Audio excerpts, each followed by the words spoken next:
Hello everyone, Ace here, and today we are back with another Ace Impressions, this time having a look at Halo Infinite. Which is a little bit of a curious case, because the campaign for this game is supposed to be something of a sandbox. However, I discovered something rather amusing. I have pretty much already 100%ed the sandbox portion of the game in about 10 hours. So yeah, this is a pretty tiny sandbox.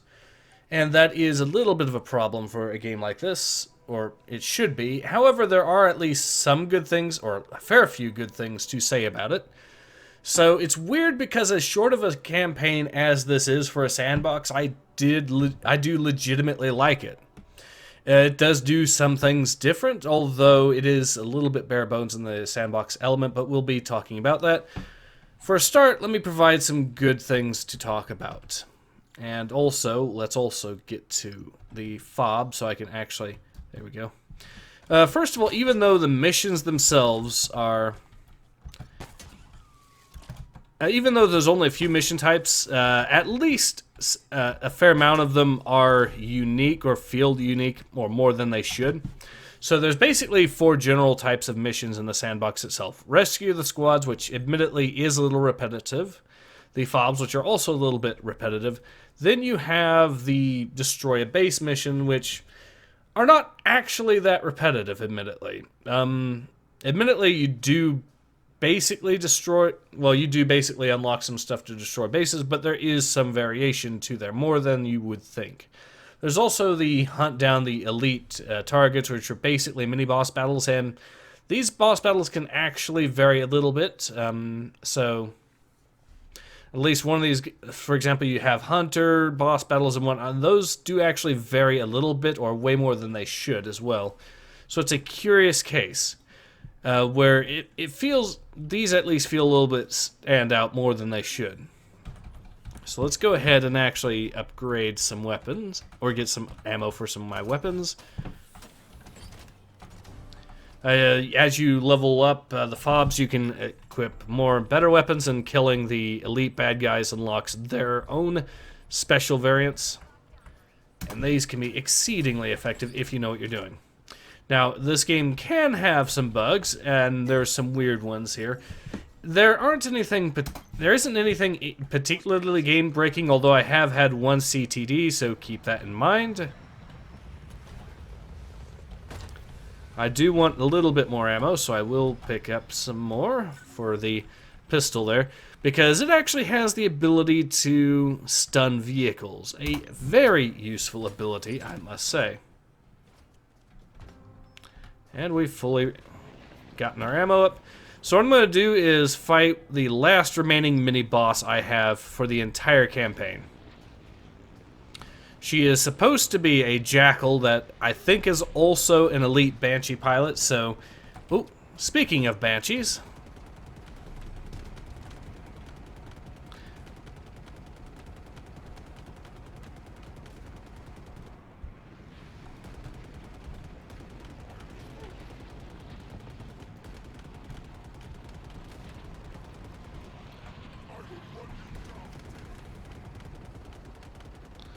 There, he's down.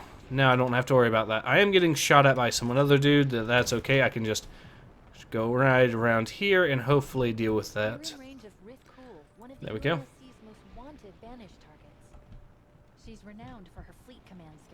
They're shooting at me with something, but oh, what? Also, these things can just pop out of nowhere. So yeah, there are definitely issues here.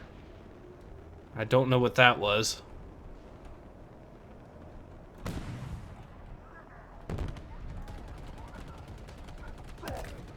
That's a sniper.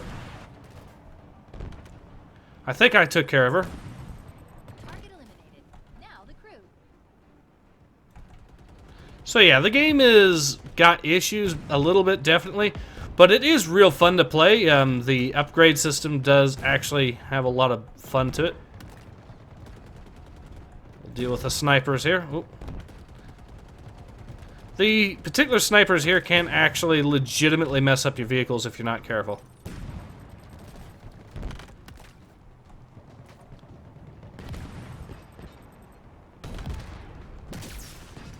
Okay, they might actually have me. No, you don't. The grappling hook is especially effective once you fully upgrade it, so...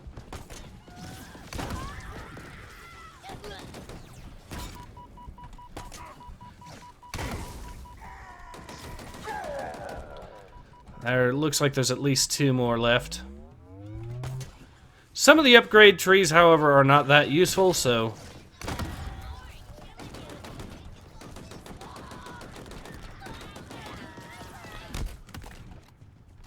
That might be... Oop. There we go. Nice. That's the end of Rith Cool. Banished tactical supremacy in space combat just took a big hit. So yeah. And we've avenged a lot of UNSC personnel and assets. Not bad for a day's work, huh? So that was the final boss there dealt with when we got the pinpoint needler. Okay, cool.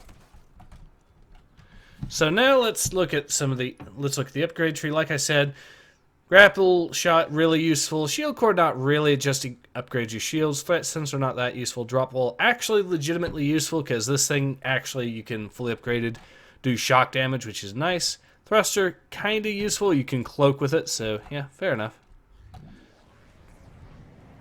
But I pretty much, like I said, 100%ed the sandbox portion.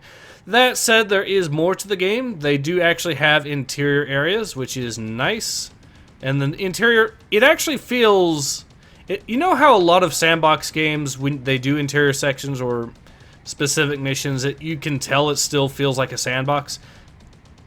With that lack of polish. You don't actually have that here, which is quite nice, actually.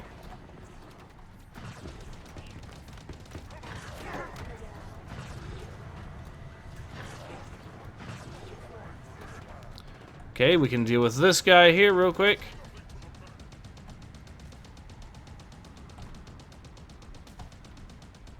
Banshees are clearly a lot more effective at dealing with enemy Banshees than the Wasp is, so...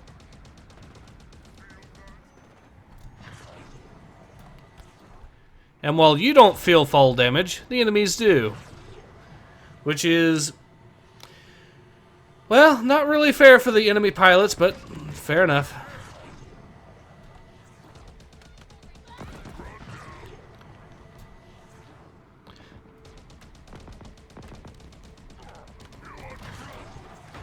Like I said, for a fairly short campaign, Sandbox, I will say that I have been having legitimate fun with it. It's just very short, and there is, of course, the occasional bug, but compared to other games that do the Sandbox, at least it doesn't feel like a grind on this, so I've been having more fun with it that way, so I think that's the strong suit for this game. Plus, of course, you have the multiplayer and other stuff like that.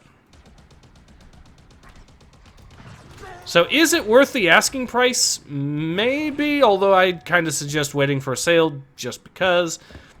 But of the Sandbox games that I've played this year, this is probably the one that I've had among the most fun with. So, yeah, definitely worth consideration. Alright, so we'll go ahead and head back, I guess, to the fob, which should be right there anyways, so... Yep, there it is. But yeah, and the missions that are repetitive, like I said, are pretty short. It's just, with the Rescue the Marines, it's just deal with all the enemies. With the fob, it's deal with all the enemies and then really quickly claim the fob. Very short and simple. So, is it worth the asking price? Potentially. I do think this is a legitimately good game despite the occasional bug and despite the exceedingly short Sandbox. At least the Sandbox is not a grind fest. Instead, the Sandbox, and while there's not a whole lot in it, it is at least fun to mess around with, so... And again, it does actually do interior battles properly, which is, again, something that isn't really that common with Sandbox games as well. So, yeah, this has been Ace. Hope to see you guys again soon. Take care. Ace out.